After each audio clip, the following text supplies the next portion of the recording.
अच्छा बच्चों, अब आ जाओ क्वेश्चन नंबर 11 में। क्वेश्चन नंबर 11 में क्या है कि हमारे पास एक 4/4 ऑर्डर का डिटर्मिनेंट दे रखा है, ठीक है। और इसको हमें फाइंड आउट करना है, इसका वैल्यू फाइंड आउट करना है। तो हमने क्या किया कि एक तो हमारे पास ऑप्शन क्या है कि हम ना इसको, इस डिटर्मिनेंट को किसी भी रो या किसी भी कॉलम के लॉन्ग एक्सपेंड कर ले तो आंसर आ जाएगा, मतलब इस डिटर्मिनेंट का वैल्यू मिल जाएगा। एक तो ये ऑप्शन है, बट हम ऐसा करेंगे नहीं। क्यों नहीं करेंगे? Because most of the cases में हमें क्या करना होता है कि डिटर्मिनेंट को इवेलुएट डायरेक्ट हम नहीं करते, पहले उसमें हम प्रॉपर्टी लगाते हैं। अगर प्रॉपर्टी से उसका आंसर आ गया डायरेक्ट तो बहुत अच्छी बात है, वेल एंड गुड। नहीं आया तो तब लास्ट में जाके हम उसे इवेलुएट करते हैं। तो हम डायरेक्ट इसको इवेलुएट नहीं करेंगे, पहले कुछ प्रॉपर्टी लगाएंगे डिटर्मिनेंट की, ठीक है। तो हमने सबसे पहले क्या देखा कि ये जो डिटर्मिनेंट लिखा हुआ है ना, जिस मैट्रिक्स के करॉस्पॉन्डिंग ये डिटर्मिनेंट लिखा है, वो मैट्रिक्स हमारा एक सिमेट्रिक मैट्रिक्स है। देख लो कैसे, ये देख लो, इसका ये 1 हो गया, 1 3 5 एंड 7, ये डायगनल एलिमेंट हो गया 1 3 5 एंड 7। और ये जो डिटर्मिनेंट है ना, डायगनल के अबाउट सिमेट्रिक है। देख लो 2 स्क्वायर 2 स्क्वायर, ये 3 square 3 square, 4 square 4 square 4 square 4 square, 5 square 5 square, 6 square 6 square. मतलब क्या है कि ये सिमेट्रिक है, row wise and column wise symmetric. एक ये जो मैट्रिक्स लिखा है ना, ये एक सिमेट्रिक मैट्रिक्स है, मतलब सिमेट्रिक मैट्रिक्स का डिटर्मिनेंट लिखा हुआ है। तो अगर इसका तुम ट्रांसपोज लोगे तो कोई फर्क नहीं पड़ेगा, सेम यही डिटर्मिनेंट आ जाएगा। अब determinant is symmetric with respect to row wise and column wise, ठीक है। अब इसको हम इवेलुएट कैसे करेंगे? हमने क्या किया कि फोर्थ कॉलम को चेंज किया। क्या किया? C4 माइनस C3 कर दिया। फिर थर्ड कॉलम को चेंज किया, C3 माइनस C2 कर दिया। फिर सेकंड कॉलम को चेंज कर दिया, C2 माइनस C1 कर दिया। अब कोई बोलेगा कि ऐसे ये कहां से आपको पता चल गया? तो ये ऑब्वियस सी बात है कि सबसे पहले प्रैक्टिस करोगे, खुद ही समझ में आ जाए, ठीक है। तो ऐसा कुछ लिखा नहीं होगा, ये मैंने कोई फॉर्मूले से नहीं निकाला है।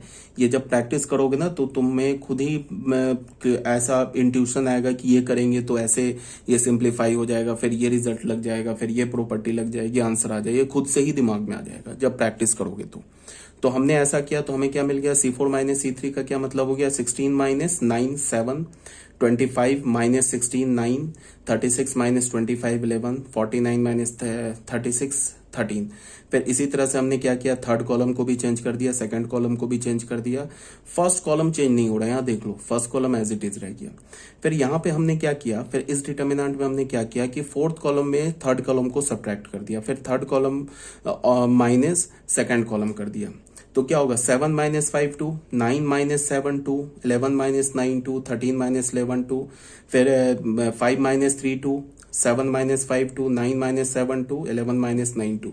तो हमें क्या मिला? थर्ड कॉलम और फोर्थ कॉलम आइडेंटिकल हो गया। आइडेंटिकल बोलने का मतलब कि क्रॉसपॉन्डिंग एलिमेंट सेम हो गया, तो डिटर्मिनेंट की वैल्यू 0 हो गई। ये ऑलरेडी प्रॉपर्टी में हमने पढ़ रखा है कि अगर किसी भी डिटर्मिनेंट का कोई भी दो रोज या कोई भी दो कॉलम्स आइडेंटिकल हो जाए, मतलब क्रॉसपॉन्डिंग एलिमेंट सेम हो जाए, तो उस डिटर्मिनेंट का वैल्यू क्या होता है? 0, ठीक है। तो इसका आंसर क्या आ गया? 0। अब बच्चों आ जाओ नोट में। ये नोट क्या लिखा है? If elements in row wise and column wise are in AP of a determinant with same common difference और different common difference, then the value of the determinant will be 0। मतलब क्या बोल रहा है कि अगर किसी भी डिटर्मिनेंट का के सारे रोज या सारे कॉलम्स AP में हो जाए, वो AP का या तो वो सेम कॉमन डिफरेंस वाला AP हो जाए या तो डिफरेंट कॉमन डिफरेंस वाला AP हो जाए, तो उस डिटर्मिनेंट का वैल्यू क्या होता है? 0। मतलब क्या है कि मैं क्या समझाना चाह रहा हूं वो ये देखो। मान लो कि हमारे पास कोई 3/3 ऑर्डर का डिटर्मिनेंट है, ठीक है। ऐसे लिखा हुआ है A1 प्लस A1, पहला एलिमेंट हो गया A1 प्लस D1। फिर क्या हमारे पास A2 प्लस D2, फिर हो गया ये A2 plus D2, sorry this is A1 plus 2D1, sorry A2 plus 2D2।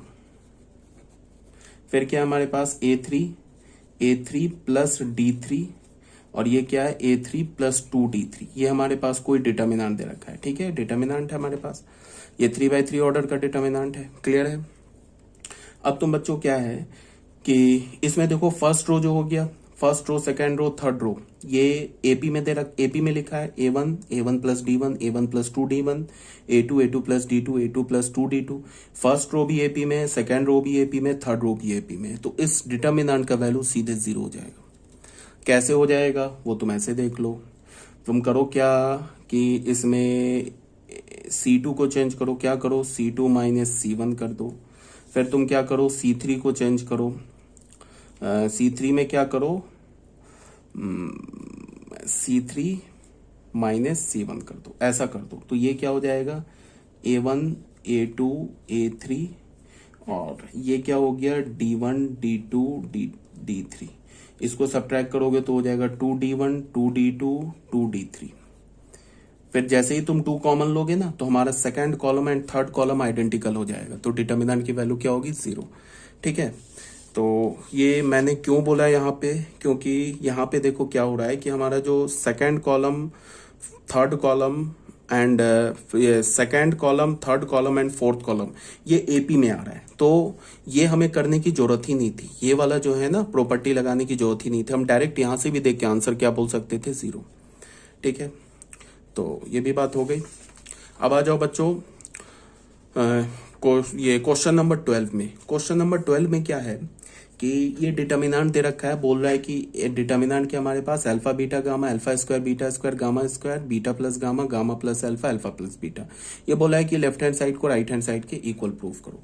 तो सबसे पहले ऑब्वियस सी बात यहाँ पे दिमाग में क्या जाएगा कि अगर हमने C3 और C1 को ऐड कर दिया, अगर हमने ये C3 नहीं R3 को हमने चेंज किया, R3 प्लस R1 कर दिया, या फिर तुम ऐसे भी बोल सकते हो कि R1 को चेंज किया, R1 प्लस R3 कर दिया। अगर तुमने R3 को चेंज किया, R3 प्लस R1 कर दिया, तो जो हमारा थर्ड रो है उसमें अल्फा बीटा गामा आ जाएगा, alpha plus beta plus gamma आ जाएगा। थर्ड रो के हर एक एलिमेंट में क्या आ जाएगा alpha plus beta plus gamma. अगर तुम R1 को चेंज करते, R1 प्लस R3 करते, तो फर्स्ट रो के हर एक एलिमेंट में alpha plus beta plus gamma आ जाता। ठीक है, तो यहाँ पे हमने क्या किया R3 को चेंज किया, R3 प्लस R1 किया, तो जो हमारा थर्ड रो है उसका हर एक एलिमेंट में क्या आ गया alpha plus beta plus gamma आ गया। तो हमने थर्ड रो से क्या निकाल लिया alpha plus beta plus gamma common निकाल लिया।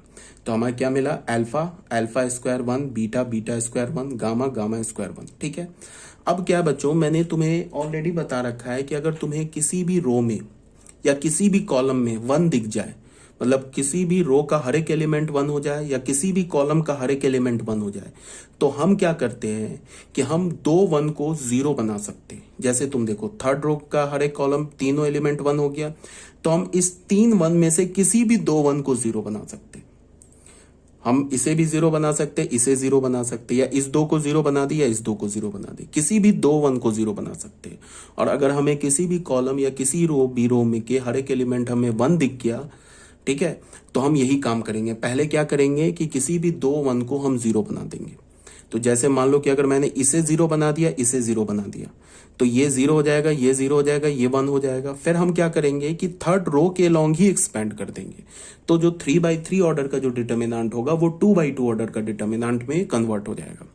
तो इसे 1 कैसे बनाऊंगा और इसे 1 कैसे बनाऊंगा, तो ये ऑब्वियस सी बात है, C1 माइनस C3 कर दो, C2 माइनस C3 कर दो। C1 माइनस C3 करोगे तो ये 0 हो जाएगा, C2 माइनस C3 करोगे तो ये 0 हो जाएगा। तो यहां हमने कर दिया, C1 को चेंज किया, C1 माइनस C2 कर दिया, C2 को चेंज किया, C2 माइनस C3 कर दिया, तो ये 0 हो गया, ये 0 हो गया। ये तो थर्ड कॉलम तो चेंज हुआ नहीं। ये क्या हो जाएगा alpha minus beta, alpha square minus beta square. C1 ऐसे भी तुम कर सकते थे, देखो तुम ऐसे भी कर सकते थे alpha C1 minus C3 and C2 minus C3, ये भी कर सकते थे, सेम ही रिजल्ट आता। यहाँ पे मैंने क्या किया है कि पहले C1 को चेंज किया, C1 माइनस C2। ठीक है, देखो पहले ये ऑपरेशन लगा है, देखो यहाँ पे ध्यान देने वाली बात है, फर्स्ट ये ऑपरेशन लगा है, सेकंड ये ऑपरेशन लगा है। अब कोई बच्चा बोलेगा कि जब C2 चेंज हो गया तो फिर C1 माइनस C2 कैसे कर दिया, तो पहले हमने C2 को कहाँ चेंज किया है, पहले तो हमने C1 को चेंज किया है। क्या किया है, C1 माइनस C2 कर दिया है। ठीक है, इसको मैंने ये 2 ऑपरेशन को मैंने एक ही बार लगा दिया है। पहले तो तुम ये लगाओ, फर्स्ट स्टेप में ये लगाओ, तो इसमें क्या चेंज होगा, सिर्फ C1 चेंज होगा, C2 तो चेंज होगा नहीं। उसके बाद फिर C2 को चेंज करो, क्या क्या करो, C2 माइनस C3 कर दो। तो मैंने इकट्ठे दोनों को लगा दिया। ठीक है, तो यहां पे ये भी कर सकते थे C1 minus C3, C2 minus C3, same ही रिजल्ट आता। ठीक है। तो C1 माइनस C2 किया तो हमें क्या मिल गया, alpha minus beta, alpha square minus beta square 0, beta minus gamma, beta square minus gamma square 0, gamma. ये तो चेंज हुआ नहीं। अब हमने क्या किया कि इसमें हमने थर्ड रो के लॉन्ग एक्सपेंड कर दिया। तो ये तो positive negative positive negative positive, तो ये वाली चीज और ये चीज खत्म हो गई। तो ये 2/2 ऑर्डर का डिटर्मिनेंट आ गया। अब तुम देखो रो वाइज देखो, सॉरी कॉलम वाइज देखो। फर्स्ट कॉलम में क्या है, अल्फा माइनस बीटा कॉमन है, एंड सेकंड कॉलम में क्या है, बीटा माइनस गामा कॉमन है। इसको लिख सकते हो ना, beta square minus gamma square को beta minus gamma into beta plus gamma, इसे लिख सकते हो ना alpha minus beta into alpha plus beta. तो फर्स्ट कॉलम से हमने अल्फा माइनस बीटा कॉमन निकाल लिया, सेकंड कॉलम से हमने बीटा माइनस गामा कॉमन निकाल लिया। तो ये हो गया अल्फा माइनस बीटा, ये हो गया बीटा माइनस गामा, ये तो ऑलरेडी यहाँ पे लिखा हुआ है। तो हमें क्या मिल गया, यहाँ अल्फा माइनस बीटा निकाला तो ये 1 हो गया। यहाँ क्या बचा, अल्फा प्लस बीटा। यहाँ से beta minus gamma second column से निकाल लिया तो यहाँ तो 1 बच गया। ये क्या लिखा है, beta minus gamma into beta plus gamma, तो बीटा माइनस गामा कॉमन निकाल लिया तो बीटा प्लस गामा रह गया। अब ये 2/2 ऑर्डर का डिटर्मिनेंट है, इसके लिए हमने क्या किया, यहाँ पे इसको क्रॉस कर लिया। तो ये क्या हो जाएगा, बीटा प्लस गामा माइनस, ये तो ऑलरेडी है, beta plus gamma minus alpha minus beta, beta beta cancel हो गया तो रिजल्ट आ गया alpha minus beta, beta minus gamma, gamma minus alpha into alpha plus beta plus gamma. ये right hand side आ गया। ठीक है, यहाँ पे मैंने क्या बोला कि C1 माइनस C3 करो और C2 को चेंज करो, C2 माइनस C3 करो, सेम ही रिजल्ट आएगा। ठीक है, तो ये हमारा क्वेश्चन नंबर 12 भी सॉल्व हो गया। अब बच्चों आ जाओ क्वेश्चन नंबर 13 में। क्वेश्चन नंबर 13 क्या बोल रहा है कि इफ x ये 4/4 ऑर्डर का डिटर्मिनेंट दे रखा है। ठीक है, ये किसके इक्वल है, x plus 3a into F X, then find F X. तो एफ एक्स की वैल्यू निकालो। ठीक है, लेफ्ट हैंड साइड जो है राइट हैंड साइड के आइडेंटिकल इक्वल है, x plus 3a into F X, then find F X. F X का वैल्यू निकालो। तो सबसे पहले ये जो डिटर्मिनेंट लिखा है ये एक सिमेट्रिक डिटर्मिनेंट है। सिमेट्रिक डिटर्मिनेंट बोलने का क्या मतलब कि ये एक सिमेट्रिक मैट्रिक्स के कॉरस्पॉन्डिंग डिटर्मिनेंट है। देख लो इसका डायगोनल एलिमेंट क्या, x देख लो, a कंजुगेट एलिमेंट्स क्या आपस में, ये सब कॉन्जुगेट एलिमेंट्स है ना, तो कॉन्जुगेट एलिमेंट्स इक्वल है, तो ये सिमेट्रिक डिटर्मिनेंट है। अब यहाँ पे कॉमन सी बात क्या होगी कि मैंने क्या लगा दिया, C1 को चेंज किया C1 plus C2 plus C3, या तो तुम तीनों को क्या बोलता हूं 4 ऑर्डर का है ना, C1 plus C2 plus C3 plus यहाँ पे C4 भी होगा, सॉरी। ठीक है, तो इसमें क्या है कि ये 4/4 ऑर्डर है, तो जब ये सिमेट्रिक डिटर्मिनेंट है ना, तो या तो तुम कि सारे कॉलम्स को ऐड कर दो या तो सारे रो को ऐड कर दो। रिजल्ट वहां से एक जो x प्लस 3a वाला जो टर्म है ना वो कॉमन आ जाएगा। जैसे मैंने क्या किया, C1 को चेंज किया, क्या किया, C1 plus C2 plus C3 plus C4 कर दिया। C1 को चेंज किया, C1 प्लस C2 कर दिया, तो यहां हमारे पास क्या हो गया, C1 में क्या आ गया, x प्लस 3 आ गया। देखो x प्लस 3 है, इसको ऐड करोगे तो x प्लस 3 आ गया। अगर तुम C2 को चेंज करते, यहां पे अगर ना तुम C2 को चेंज करते, इसको चेंज करते, क्या करते, C2 plus C1 plus C3 plus C4, तो फिर सेकेंड कॉलम में ये x प्लस 3 आ जाता। अगर तुम C3 को चेंज करते, क्या करते, C3 को चेंज करते, C3 plus C1 plus C2 plus C4, तो थर्ड कॉलम में ये x प्लस 3 वाला फैक्टर जनरेट हो जाता। या अगर तुम फोर्थ कॉलम को चेंज करते, C4 को चेंज करते, C4 plus C1 plus C2 plus C3, तो फोर्थ कॉलम में ही x प्लस 3 वाला फैक्टर जनरेट हो जाता। या तो तुमको अगर तुम R1 को चेंज करो, क्या करो, R1 plus R2 plus R3 plus R4 करो, तो फिर फर्स्ट रो में ये जनरेट हो जाएगा। या फिर तुम R2 को चेंज करो, R2 plus R3 plus R4, तो सेकेंड रो में चेंज ये x प्लस 3 जनरेट हो जाएगा। समझ रहे हो ना मेरी बात को। तो अगर सिमेट्रिक डिटर्मिनेंट जब भी तुम्हें दिखे तो ये वाली प्रॉपर्टी लग जाती है। क्या लगती है प्रॉपर्टी कि अगर तुमने सारे रोज को ऐड कर दिया, सारे कॉलम्स को ऐड कर दिया, तो एक कॉमन फैक्टर बाहर आ जाता है। ठीक है, अगर मान लो कि मैं R2 को चेंज करता, सेकंड रो को चेंज करता, क्या चेंज करता, R2 plus R1 plus R3 plus R4, तो सेकंड रो में x प्लस 3a वाला फैक्टर जनरेट होता, जिसको हम कॉमन निकाल सकते थे।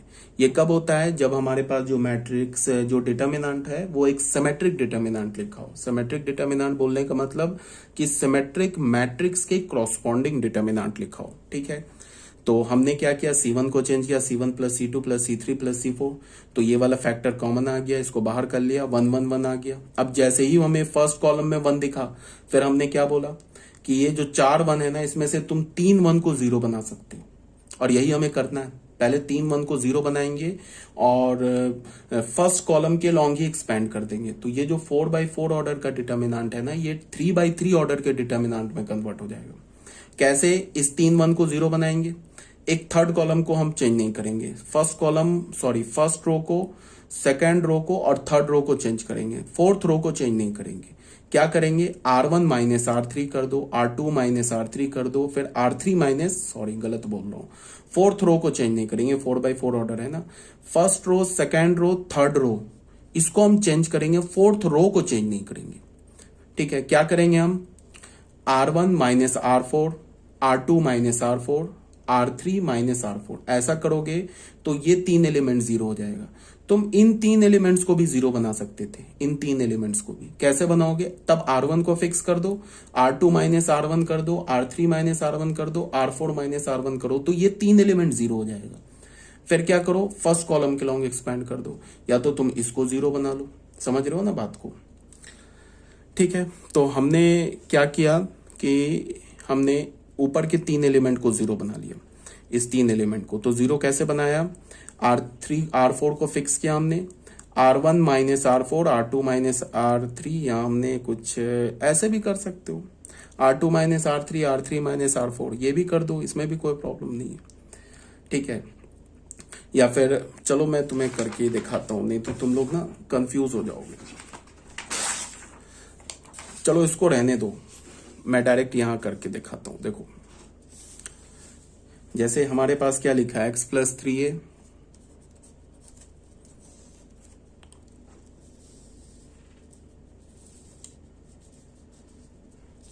x plus 3a, 1a a 1x a 1ax a 1ax, ऐसा लिखा है। ठीक है ना?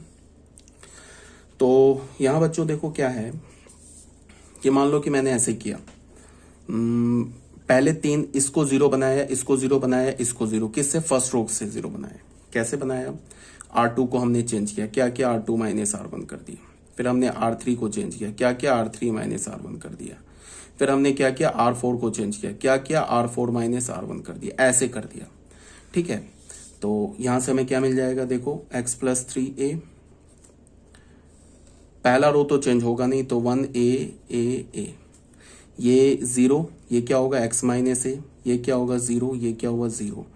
अब फिर क्या करोगे, R3 को चेंज करेंगे, R1 सब्ट्रैक्ट करेंगे, तो क्या हो गया, ये 0, ये क्या हो गया 0, ये क्या हो गया x माइनस a, ये भी हो गया 0।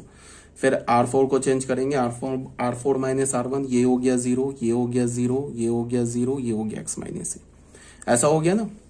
ठीक है, हमने इस 3 को 0 बना लिया। अब हमने क्या किया, फर्स्ट कॉलम के लॉन्ग एक्सपेंड कर दिया। तो फर्स्ट कॉलम के लॉन्ग एक्सपेंड करोगे, सीधे ये खत्म हो जाएगा, 3/3 ऑर्डर का डिटर्मिनेंट आ जाएगा। तो ये क्या हो जाएगा, x प्लस 3a, और यहां क्या होगा, x minus a 0 0 0, x minus a 0 0 0, x minus. अच्छा, अब बच्चों देखो, ये तो डायगोनल मैट्रिक्स आ गई, डिटर्मिनेंट आ गया ना, ये तो डायगोनल डिटर्मिनेंट आ गया। तो डायगोनल डिटर्मिनेंट का वैल्यू हम कैसे कैलकुलेट करते हैं, डायगोनल के एलिमेंट को मल्टीप्लाई करके। तो यहां से क्या हो जाएगा, ये x प्लस 3a हो जाएगा, और ये क्या होगा, x माइनस a का होल क्यूब हो जाएगा। ठीक है ना? तो ये हमारा क्या मिल गया, इस डिटर्मिनेंट का वैल्यू मिल गया। देख लो क्वेश्चन में क्या गिवन है, क्वेश्चन में गिवन है ना x प्लस 3a, ये डिटर्मिनेंट का वैल्यू किसके इक्वल है, x plus 3a into F x के इक्वल है। ठीक है, और एफ एक्स का वैल्यू, ये हमें डिटर्मिनेंट का वैल्यू क्या मिला, डिटर्मिनेंट का हमें वैल्यू मिला x plus 3a into x minus a का होल क्यूब। तो ये क्या हो गया, यही तो एफ एक्स हो गया। हमसे क्या पूछ रहा है, एफ एक्स ही तो पूछ रहा है। तो एफ एक्स का वैल्यू क्या हो गया, हमें एफ एक्स का वैल्यू मिल गया एक्स माइनस a का होल क्यूब। ठीक है, तो ये भी क्लियर होना चाहिए, यहां तक कोई डाउट नहीं है। देखो, डिटर्मिनेंट के जो क्वेश्चंस होते हैं ना, उसके एक मेथड नहीं है, कई सारे मेथड है। अब जैसे मैं रो वाइज रो से सॉल्व कर रहा हूँ, कोई बच्चा कॉलम से सॉल्व कर देगा, ठीक है, मैंने C2 को चेंज किया, कोई C3 चेंज करके क्या बोलता हूँ सॉल्व कर देगा। तो इसका ये नहीं है कि जो मैं ऑपरेशन लगा रहा हूँ कि पहले मैंने ये किया, फिर रो को चेंज किया, फिर रो में R1 माइनस R2 किया, तुम R2 माइनस R3 करके भी आंसर निकाल सकते हो। बट हमें करना क्या होता है कि हमें ऐसा ऑपरेशन सिलेक्ट करना होता है जिससे हमारा मैक्सिमम कैलकुलेशन सेव हो जाए। वो कैसे पता चलेगा? वो पता चलेगा सिर्फ प्रैक्टिस से, ठीक है।